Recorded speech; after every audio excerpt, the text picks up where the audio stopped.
ઉગે છે સુરખી ભરી રવિ મૃદુ હેમંતનો પૂર્વમાં.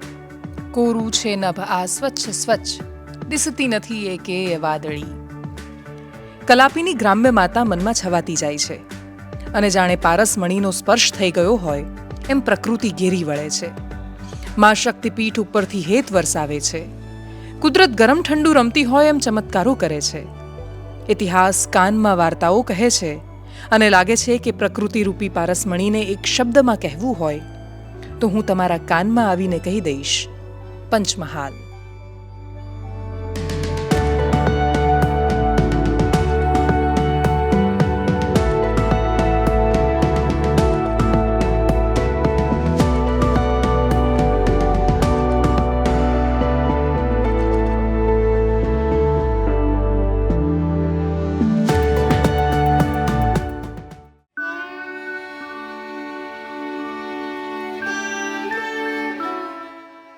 પુરાણ કહે છે કે શિવ સતીથી વિખૂટા પડવાનું સહન ન કરી શક્યા.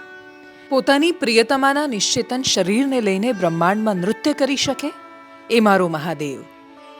અને મા સતીના જમણા પગની આંગળી જ્યાં પડી એ મારું પાવાગઢ. પંચમહાલની આન બાન અને શાન અહીંયા સંગ્રહાયેલી છે. જો તમે છેલ્લા અમુક વર્ષોથી પાવાગઢ ન ગયા હોવ તો હવે જજો. પાવાગઢની આખી સુરત બદલાયેલી છે. ઉડન ખટોલાનું થ્રીલ, રસ્તાની દુકાનો, સીડીઓ ચડતી વખતે જ તમને તરત જ આવી જાય શ્રદ્ધાની લાગણી.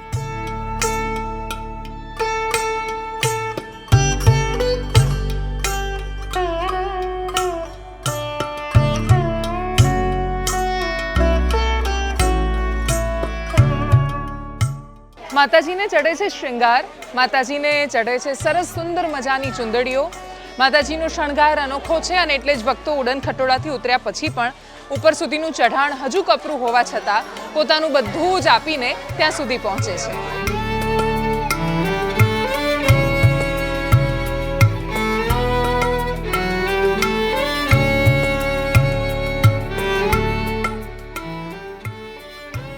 અહીંના સ્થાનિકોની ઇકોનોમીનો મુખ્ય આધાર અહીંયાની દુકાનો છે. રોપવેથી ઉપર પહોંચ્યા પછી પણ મંદિર સુધી પહોંચવાનું ચઢાણ લાંબુ છે. ત્યાં આવેલું દૂધિયા અને છાશિયા તળાવ, અલગ અલગ જૈન મંદિરો રસ્તાને વધારે રોમાંચક બનાવી દે છે.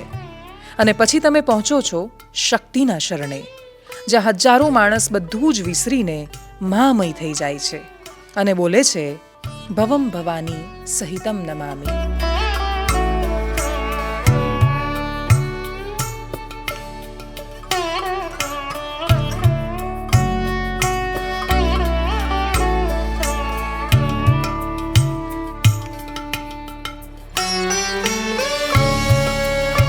શ્રદ્ધાના અલગ આયામોને સમજવા છે કે પછી જવું છે મા મહાકાળીના શરણે. પંચમહાલમાં આવેલું પાવાગઢનું આ મા મહાકાળીનું મંદિર કે જ્યાં શક્તિનું, મા સતીનું સ્વરૂપ છે, મા સતીના શરીરના અંશ છે, જ્યાં શિવ અને પાર્વતીના પ્રેમની કહાની છે, એ સુંદર યાત્રાધામ રૂપે વિકસિત થઈને માત્ર તમારી પ્રતીક્ષામાં છે.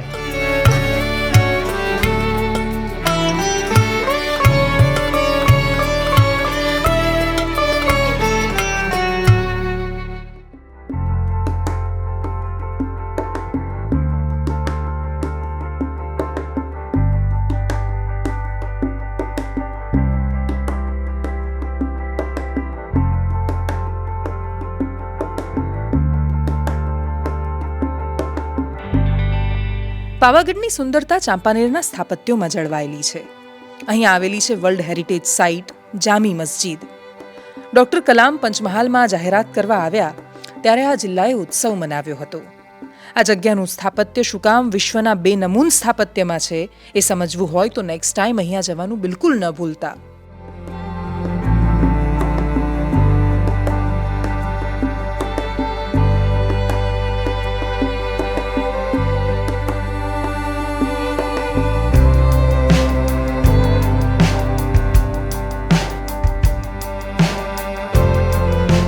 ભારતીય ઇસ્લામિક પરંપરાના જેટલા મોન્યુમેન્ટ્સ ભારતમાં આવેલા છે એમાંથી એક ગુજરાતના અતિ વિશેષ અને અતિ સુંદર મોન્યુમેન્ટ તરીકે પાવાગઢની જામી મસ્જિદ જાણીતી છે. તમે અહીંયા આવો અને એનું નકશીકામ, એનું શિલ્પકામ, એક ટિપિકલ જે પેલી બારીમાંથી કાણાવાળી શૈલી ને બધું તમે જ્યારે જુઓ ત્યારે તમે જોઈને અભિભૂત થઈ જતા હો છો. ચાંપાનેરનો કિલ્લો અને કિલ્લાની અંદર રક્ષાયેલા સ્મારકો પાવાગઢને એક અલગ ઓળખ આપે છે.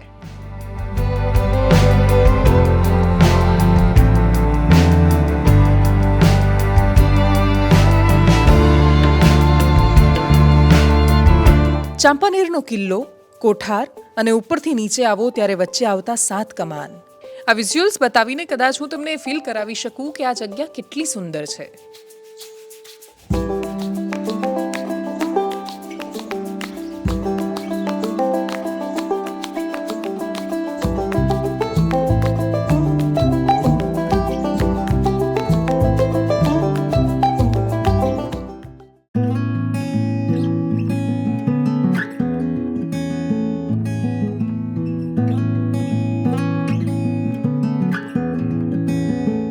પહેલા દિવસની સાંજ તો મેં મન ભરીને માણી. તળેટીમાં વડા તળાવ પહોંચી. લોકેશન જોઈને પહેલા જ ખોલી દીધો ટેન્ટ. અને પછી શું, ગમતું મ્યુઝિક, ગમતી જગ્યા અને ગમતી સાંજ. પંચમહાલમાં સમી સાંજે હું સાંભળી રહી છું પક્ષીઓનું કલરવ. એક બ્યુટીફુલ ઇવનિંગ મારા માટે શું હોઈ શકે? તો મારી એક્ઝેક્ટ સામે પાવાગઢ છે અને પાવાગઢના એકદમ સાનિધ્યમાં, એકદમ નજીક વડા તળાવ આવેલું છે. અને વડા તળાવની બહારના એરિયામાં મારો સરસ મજાનો ટેન્ટ ખોલીને હું બેસું અને પક્ષીઓનું કલરવ સાંભળ્યા કરું. તો આનાથી બ્યુટીફુલ અને મેમોરેબલ ઇવનિંગ કોઈના પણ માટે શું હોઈ શકે? પંચમહાલનો એ સ્પર્શ અનુભવવા માટે પાવાગઢની તળેટીમાં આવવું પડે.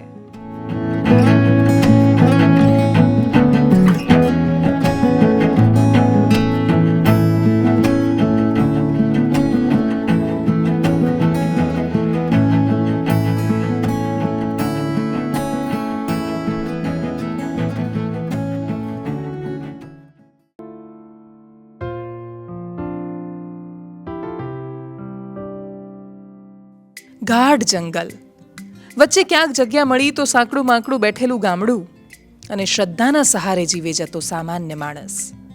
કુદરતી સુંદરતાના 7 રંગોની ભરેલી મુઠ્ઠી એટલે આપણું જાંબુઘોડા.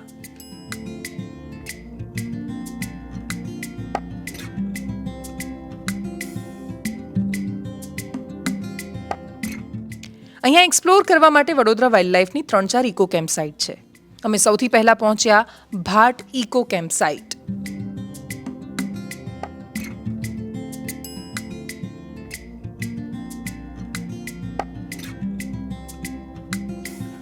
પ્રકૃતિ પણ તો પારસમણી છે કે એનો સ્પર્શ માણસને થાય કે પામતાની સાથે જ માણસ સોનાનો બની જાય, અને એ પણ 100% ખરું સોનું. ભાટની ઇકો ટુરિઝમ કેમ્પ સાઇટમાં હું છું અને કોઈ પણ જગ્યાએ મારું ઓબ્ઝર્વેશન આટલા જિલ્લાઓ ફર્યા પછી કહે છે કે ફોરેસ્ટ ડિપાર્ટમેન્ટની કેમ્પ સાઇટ જો તમે બુક કરાવીને જાઓ છો તો એનાથી સુંદર અને નેચરની એકદમ નજીક એવો સ્ટે તમને બીજે ક્યાંય નહીં મળે.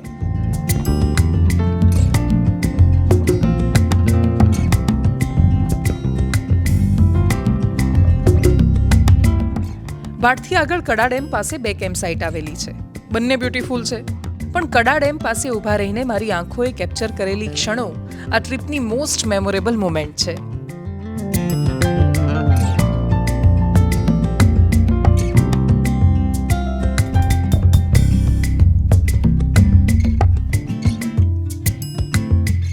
સરસ મજાનું બાંબુનું જંગલ અને પછી જાંબુઘોડાની આવતી સુગંધ.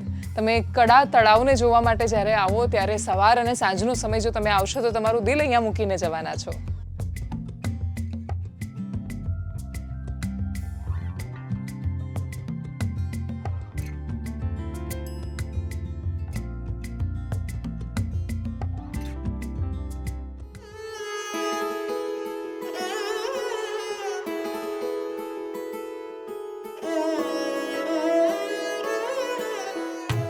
હવે જે જગ્યાએ પહોંચીએ ટેકનિકલી આવે છે છોટાઉદેપુરમાં, પણ ઈશ્વર કે શ્રદ્ધાળુઓને ક્યાં કોઈ સરહદ છે.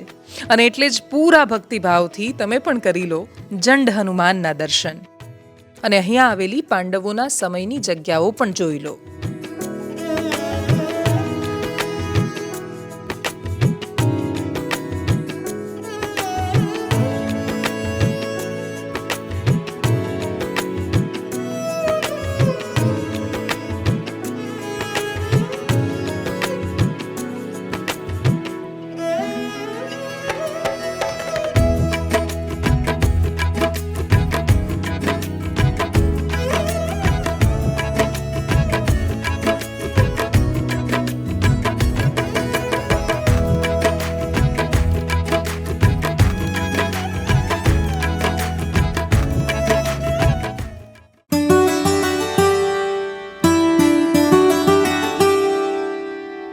પહેલા મને લાગતું હતું કે પંચમહાલ એટલે જાંબુઘોડા, ઘોઘંબા, હાલોલ કાલોલની આજુબાજુની ફરવા જવાની જગ્યાઓ, પણ અહીંયાનું વડું મથક છે ગોધરા, અને ત્યાંથી એકદમ નજીક આવેલા ટુવામાં આવેલા છે ઠંડા અને ગરમ પાણીના ઝરા, કુલ 108 રામકુંડ, ભીમના પગલા અને પૌરાણિક મહાત્મ્યવાળું શિવ મંદિર.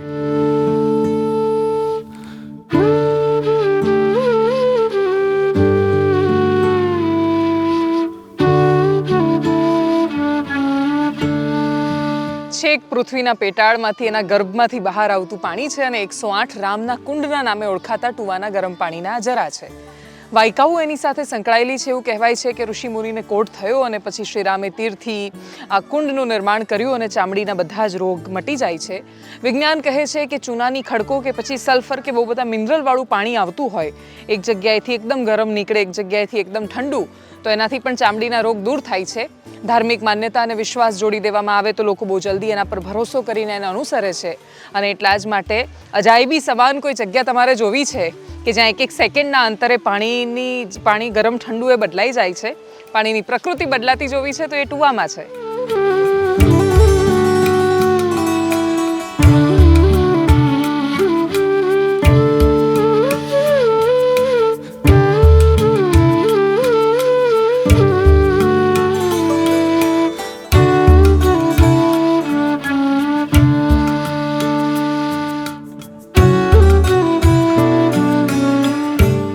એકસો 8 કુંડ છે અહીંયા, પણ અહીંયા આ જે કુંડ છે એમાં એક્સ્ટ્રીમ ગરમ પાણી છે.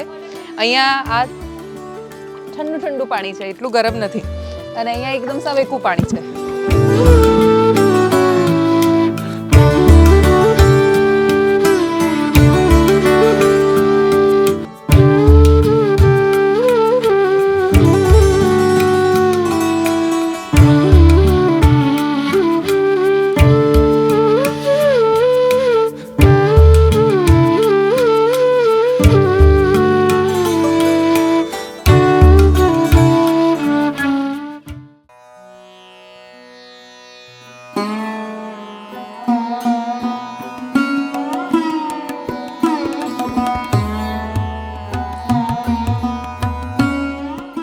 પંચમહાલના શહેરામાં આવેલું મરડેશ્વર મહાદેવનું મંદિર પણ વિશાળ શિવલિંગ અને દર વર્ષે વધતી વિશાળતાના કારણે, એની માન્યતાના કારણે અનેક લોકોમાં શ્રદ્ધાનું કેન્દ્ર છે.